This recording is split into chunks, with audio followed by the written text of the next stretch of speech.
pessoal, meu nome é Fernando, eu sou professor aqui do Instituto de Física de São Carlos e sou professor hoje no grupo de ressonância magnética. O foco da nossa pesquisa está centrado em desenvolvimento de métodos de imagens e espectroscopia para aplicação em vivo. Então, tanto em seres humanos como em estudos pré-clínicos, usando pequenos animais. O que eu separei hoje para falar para vocês vai um pouquinho de encontro no sentido de mostrar como, a partir de dados de imagens que são obtidos utilizando o fenômeno de ressonância magnética, a gente é capaz de entender um pouquinho melhor do cérebro. Gostaria de começar falando um pouquinho da história da ressonância. Então, se a gente olhar o fenômeno como um todo, e particularmente essa técnica que hoje é bastante famosa, bastante conhecida pelas aplicações clínicas, ela não é tão antiga quanto parece.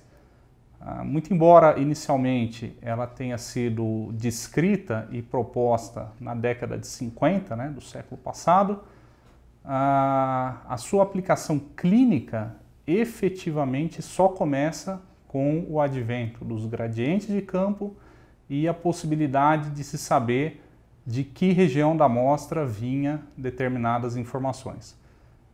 Por conta desse trabalho, Mansfield e Lauterbur, que foram os dois grandes contribuintes no que se refere à transição de uma técnica que era exclusivamente de laboratório para uma técnica clínica, receberam o Prêmio Nobel.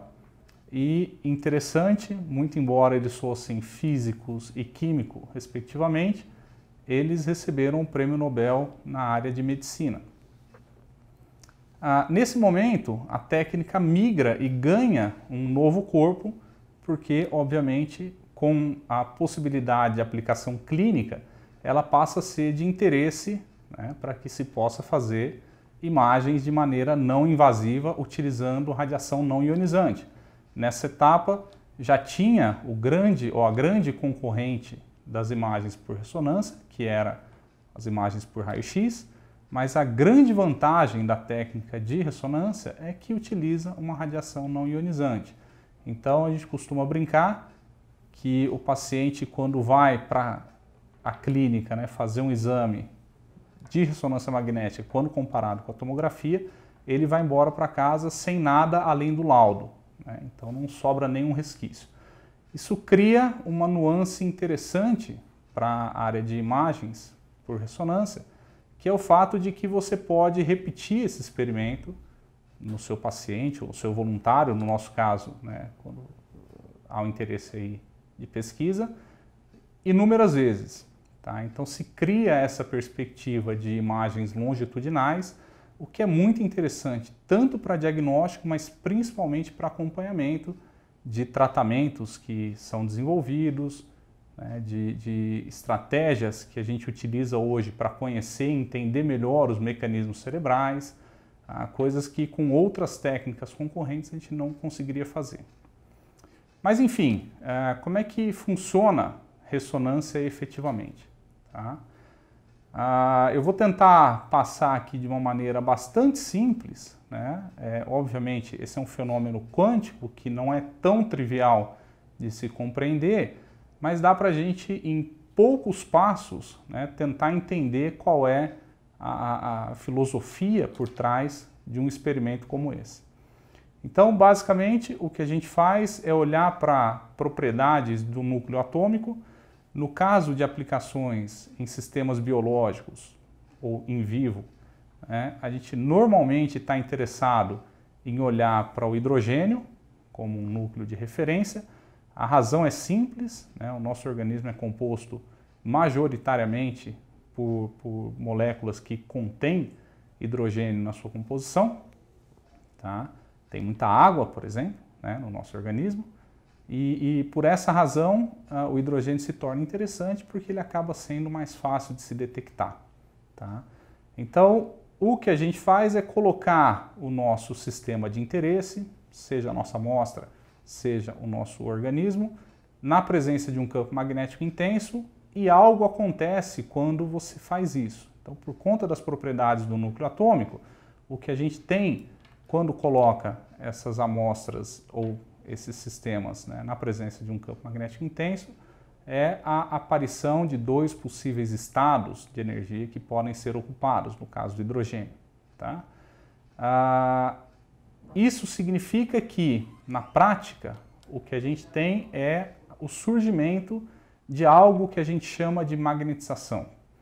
E essa magnetização, ela pode ser mensurada, tá? Ela, de certa maneira, carrega informação sobre o sistema que a compõe, né? E essa informação é aquela que a gente está buscando quando a gente faz um experimento de ressonância. Então, basicamente, a gente faz o que a gente tem que fazer sempre que a gente tem interesse de conhecer um sistema físico, que é, você vai lá, excita o seu sistema, então você fornece energia para o seu sistema, né? Dá uma chacoalhada nele de alguma maneira, tá? Espera esse sistema evoluir no tempo e no momento em que ele devolve essa energia, você é capaz de detectá-la. E essa energia detectada no seu retorno, ela vem com o presente aí das características intrínsecas desse sistema. Tá? Então, se a gente pensar em termos de ressonância, se a gente for capaz de detectar esse sinal depois dessa excitação, a gente é capaz de transformar isso em informação tal que pode ser útil para que a gente conheça o nosso sistema. Se a gente faz uma relação entre a posição de onde está vindo essa informação e a informação em si, a gente é capaz de compor essas duas informações e obter o que a gente chama de imagens por ressonância magnética. Isso é o conceito geral, né, para a obtenção de imagens, mas que na verdade viabilizou, né, que a técnica evoluísse da maneira que evoluiu, hoje em dia com aplicações em praticamente todas as áreas de interesse radiológico, né, quando a gente trata de ser humano. Então, quando a gente fala de imagens por ressonância magnética, a gente hoje tem imagens sendo feitas, né, na região da cabeça, imagens sendo feitas na região do abdômen, imagens sendo feitas nas articulações, imagens de coração e imagens com altíssima qualidade, tá? Imagens com qualidade diagnóstica. Mas, nessa etapa, a gente ainda está falando de imagens que normalmente são imagens estruturais, tá? Então, que trazem informação sobre a composição daquele organismo, né? Então, eu tenho lá um fígado que eu pretendo estudar, e aí eu consigo olhar para o fígado e avaliar para ver se tudo o que deveria estar ali, todos os vasos, né, as artérias que passam por ali, o parênquima, está tudo intacto, né? Mas o que a gente está interessado agora em ver não é mais só estrutura. Estrutura também carrega uma informação bastante importante, principalmente na clínica, tá? Mas em pesquisa a gente está interessado em dar um passo além. E qual é esse passo além? Esse passo além é basicamente tentar medir não mais apenas informação estrutural, mas também informação funcional. Mas vamos tentar entender um pouquinho como é que a gente consegue efetivamente tirar essa informação de lá, né? A gente só consegue medir essa informação funcional de um cérebro em funcionamento usando ressonância magnética por uma característica do nosso próprio sistema neurovascular. Então, algo que a gente costuma chamar, né, na literatura de acoplamento neurovascular é o grande responsável por dar origem ao fenômeno que, quando utilizando ressonância magnética, passa a ser detectável. Tá? Então, se a gente tentar entender rapidamente como isso funciona, se você pega uma região do cérebro que está em repouso e fosse capaz de olhar para essa região, o que você veria dentro lá dos nossos pequenos vasos, né, das nossas pequenas artérias, é uma concentração de oxihemoglobina, que é a nossa hemoglobina oxigenada, e uma concentração de desoxihemoglobina, que é a nossa hemoglobina já desoxigenada, tá?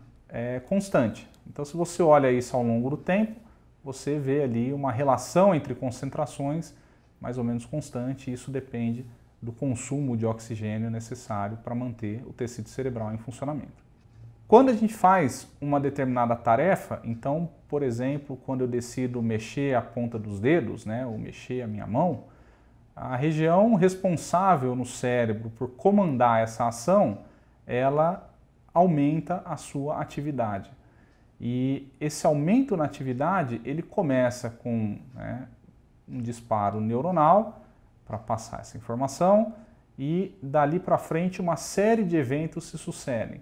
Então, por conta desse aumento na atividade local, mediadores neurovasculares são liberados e para evitar que esse aumento não seja suprido em demanda, né, na sua quantidade normal de oxigênio, o que a gente tem é um aumento tanto no fluxo sanguíneo quanto no volume sanguíneo cerebral local, né? Então isso acontece só na região onde a gente efetivamente está estimulando, né? A região que está sendo estimulada. E esse aumento gera um desbalanço naquela relação entre as concentrações de oxihemoglobina e desoxihemoglobina. Por que isso é importante ou por que isso dá origem a algo mensurável? Porque a oxihemoglobina e a desoxihemoglobina, elas são diamagnética e paramagnética, respectivamente. E substâncias paramagnéticas são ou geram artefatos na nossa imagem, geram alteração no sinal de ressonância magnética que são detectáveis. Então, essa mudança na concentração basicamente gera uma alteração na relação entre substâncias paramagnéticas e diamagnéticas na região de interesse e essa alteração ela pode ser detectada. Então, falando em linhas gerais, né, tem um experimento bastante simples que a gente costuma fazer, talvez um dos paradigmas mais robustos que a gente costuma fazer para avaliar a atividade cerebral, que é o estímulo visual. Tá? Então, aqui tem um exemplo, né, para vocês, mostrando o que seria um experimento como esse para a gente tentar estimular, né, a região visual de um paciente. Então, num experimento real, o que a gente faz é apresentar para o paciente o que a gente chama de condição controle, então é essa tela escura com uma marca no centro. A marca no centro serve exclusivamente para o paciente se focar em alguma coisa, para a gente garantir que ele não vai perder o foco, ele vai estar olhando para a tela. E depois de um determinado período, a gente apresenta o estímulo. Um dos estímulos mais robustos, né, que efetivamente estimula de maneira acentuada o córtex visual do paciente, é esse tabuleiro de xadrez que fica trocando entre brancos e pretos. Tá?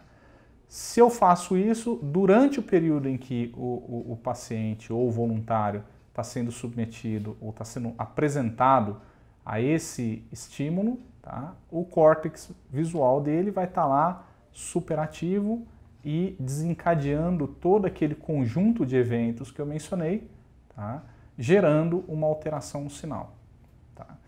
Se eu fosse capaz de olhar ao longo do tempo para o que está acontecendo naquela região do cérebro, o que eu veria é um período de repouso, então um período em que as concentrações de oxihemoglobina e desoxihemoglobina estão constantes, que é no momento em que eu apresento a tela preta, tá? E logo na sequência um período em que essa concentração, essa relação entre concentrações se desbalanceia, tá? Que é o período em que eu estou apresentando o tabuleiro de xadrez piscante. Né? Se eu faço isso repetidas vezes, eu vou ser capaz de ver que regiões do meu cérebro estão seguindo aquele determinado estímulo que eu estou apresentando para o meu paciente. E o que a gente já sabe é que regiões que não estão sendo estimuladas não seguem nenhum tipo de padrão que não aquele de se manter com essa concentração, essa relação de concentração estável. Então, se mantém em repouso. Apenas regiões estimuladas vão apresentar padrões similares ao do estímulo gerado. Tá certo? Então, para efetivamente realizar um experimento, o que a gente faz é repete isso, por exemplo, em conjuntos de blocos Então eu passo de uma condição, que é a condição de repouso, e durante essa condição eu adquiro uma série de imagens. Então essa é outra vantagem da evolução da técnica de ressonância. Hoje a gente é capaz de fazer uma imagem do cérebro todo em algo em torno de 1 segundo. Então a cada segundo eu consigo adquirir uma imagem do meu cérebro todo. Faço isso durante alguns segundos, então eu tenho a nossa linha de base. A partir dali começo a estimular o cérebro e aí vou ter a nossa condição de ativação. Volto para a condição de base, volto para a condição de ativação, volto para a condição de base e assim sucessivamente. Tá? A partir daí é pura e simplesmente um problema de processamento de imagens. Eu posso varrer agora todo o meu sinal e buscar que regiões do meu cérebro se correlacionam com com aquele estímulo que foi dado. Então, as regiões que se correlacionam com alto grau de correlação, a gente marca com uma cor ali para efetivamente identificar aquele voxel, né, ou aquela região da imagem. As regiões que não se correlacionam, que tem um perfil diferente daquele do estímulo, a gente deixa sem marcar e isso dá origem ao que a gente chama de mapas funcionais. Se a gente olhar agora, tem aqui dois exemplos, né? Um deles para estimulação motora. Então, são dois conjuntos de dados aqui, um deles com um exemplo simples, que é também um protocolo bastante robusto, que é simplesmente tocar a ponta dos dedos, né? Então, a gente pede para o nosso voluntário, enquanto está dentro do equipamento, né, ficar parado e a partir de um determinado momento a gente pede para que ele comece a fazer esse tipo de movimento, tocar as pontas dos dedos. A gente intercala de novo entre repouso e estímulo e depois de alguns conjuntos, né, de aquisições, a gente é capaz de determinar que regiões do cérebro estão respondendo a esses estímulos. Tá certo? O que a gente vê quando a gente faz esse experimento com a mão é uma resposta bastante clara na região do córtex motor primário. Protocolos um pouco mais elaborados envolvem, por exemplo, estudo das áreas de linguagem. Então, para que você tente determinar quais são as áreas referentes ou responsáveis, né, pela linguagem, a gente pode simplesmente pedir para que o paciente ou voluntário, dentro do equipamento, tá, pense em frases a partir de palavras que são apresentadas. Então, o que a gente faz para ter a linha de base nessa situação poderia até ser deixar o paciente quieto, mas aí o estímulo, né, de apresentar a palavra para ele pode gerar uma condição desbalanceada. Então, o que a gente faz é apresenta palavras que o paciente tem conhecimento, então ele é capaz de formar uma frase com isso, e apresenta palavras que simplesmente não têm significado nenhum na língua portuguesa, então obviamente ele não consegue processar isso de maneira lógica. Tá? E fazendo esse tipo de coisa, a gente já conseguiu identificar, né, regiões como a área de Wernicke e Broca, que são regiões que historicamente já se sabe que estão associadas à linguagem. Muito embora isso possa parecer algo que não faça muito sentido, porque muitas dessas informações a gente já tinha, né, com base em estudos de fisiologia, a ideia hoje e o grande foco, né, das nossas pesquisas tem sido no sentido de desenvolver isso para que aplicações sejam feitas ou sejam possíveis, tá, visando o conhecimento melhor do cérebro. Então, além daquilo que a gente hoje já sabe por conta da fisiologia, a gente é capaz de medir de maneira não invasiva, então isso é importante, né? A gente não precisa mais esperar o nosso paciente morrer para poder estudar o cérebro dele, a gente pode fazer isso com ele vivo, acordado, né? E sem nenhum tipo de risco. Tá? E entender melhor como mecanismos associados ou ao desenvolvimento de doenças ou a características naturais, né, e distintas do cérebro humano ocorrem. Né? Um último exemplo interessante, esse é um exemplo da literatura que eu queria mostrar para vocês, tem a ver com neuroplasticidade. Né? Foi um estudo feito com pacientes cegos e que visou tentar encontrar quais são as regiões associadas à leitura braille, né? Então, esses pacientes foram colocados dentro de equipamentos de ressonância e dentro do equipamento foi solicitado que eles fizessem a leitura braille. E, interessantemente, muito embora esses pacientes sejam cegos, né, então, em princípio, a gente não esperaria ver nada na região visual, depois de alguns anos usando a mão como referência para, de certa maneira, aí, entre aspas, né, enxergar, esses pacientes, durante a leitura braille, apresentam ativação na região do córtex visual. Então, esse é um dado que a gente muito provavelmente não conseguiria ter não fosse uma técnica como a de ressonância magnética, que além de não invasiva, tá, é capaz de fornecer informações desse tipo. Bom, acho que isso resume um pouco, né, a maneira como a gente mapeia e como a gente entende o cérebro, né? O nosso grande foco aqui é desenvolvimento de métodos, então a gente busca desenvolver sequências e desenvolver instrumentação para que essas coisas sejam possíveis, além, obviamente, de trabalhar na linha de processamento de sinais, né, e interpretação desses dados. Tá? Então, acho que é uma área aí que tem, né, financiamento não só nacional, mas internacional, tanto dentro da Universidade de São Paulo como fora. Hoje é uma área muito forte, né, uma área que é extremamente abrangente, que a gente costuma chamar de neurociências, né, e isso inclui participação de físicos, biólogos, médicos, né, neurologistas, enfim, uma gama muito grande de pessoas e que tem contribuído já nos últimos 20 anos, pelo menos, de uma maneira bastante significativa para a gente entender um pouquinho melhor do nosso cérebro. A gente ainda está longe de chegar a conclusões definitivas aí sobre muitas das coisas, mas certamente a gente está num caminho que pode levar a essas conclusões. Obrigado.